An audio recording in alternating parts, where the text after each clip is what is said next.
Okay, today I have two tools from the 60s, 25 caliber low velocity piston tools, single shot. They came out 1961, I believe, judging by the literature I have, and were gone by 1967 as far as I can tell. And were apparently sold only by Omark and Diamond Expansion Bolt. The long version of the tool is an Omark110. And the short version is a Diamond D-180, which I did a video of this tool a couple of years ago. I'm focusing in on the letters underneath the D and above the D-180. It says New York State Board Approval, and then there's a number on this side. This tool was made to be sold in the state of New York. There is a difference between the tools made in New York, and that is in the front end, the piston, piston cage, buffer, and piston ring. However, I think this tool has been changed out at one point, and it's just a standard D-180. I got a bunch of schematics on this tools and the differences in the other tools. I'm going to go ahead and post them at the end of the video, and if you'd like to take a look at all of them, you can. Besides being a New York tool and being a shorter tool and a long tool, there's some other differences in here. You can see the trigger extends out farther. That hole's a different size, and where the trigger return spring attaches, it's a little bit different. And the schematics I got on the tool shows that there were other versions of the tool. In the back there's a 110B and even a 110C.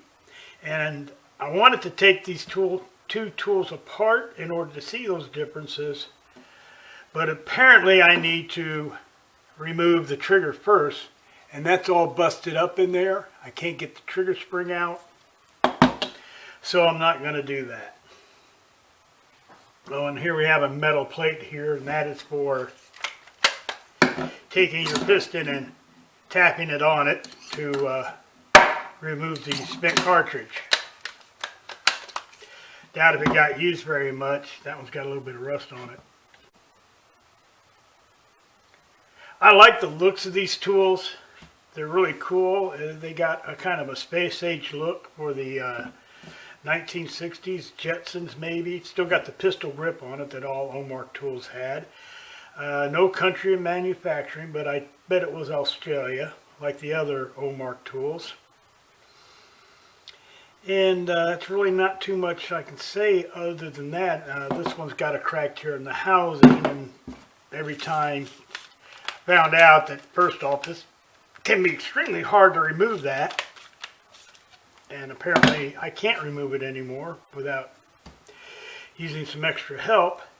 But every time you swing the tool back this way, it tightens it up a little bit more, and apparently eventually cracked this one right here.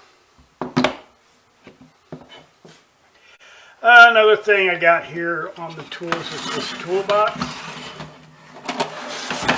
Generally toolboxes aren't interesting, but this one has a chart for the piston.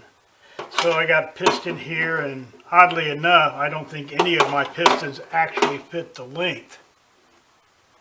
They're right here, not quite 5 7/8, although in the long tool it is a 5 7/8 tool, or piston. Here's the steps for changing the piston in the piston cage, and it is a pain in the butt. To begin with, and for some reason somebody drilled a hole in that one.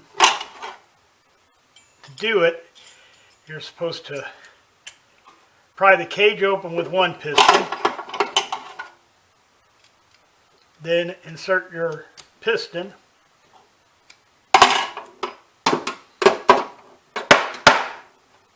that actually went a little easier than usual, and it probably needs to be oiled first too. They're all pretty stiff like that. Copyright 1965 right there. And that's pretty much it. Not much more I can add to it. I'm kind of leery about firing them because I don't want to break them anymore. This one, I will say this.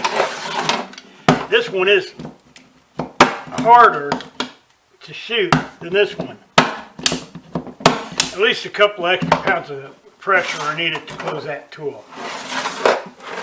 So anyway, I'm either going to fire them or not. You'll know in a few minutes, a few seconds. And either way, thanks for watching.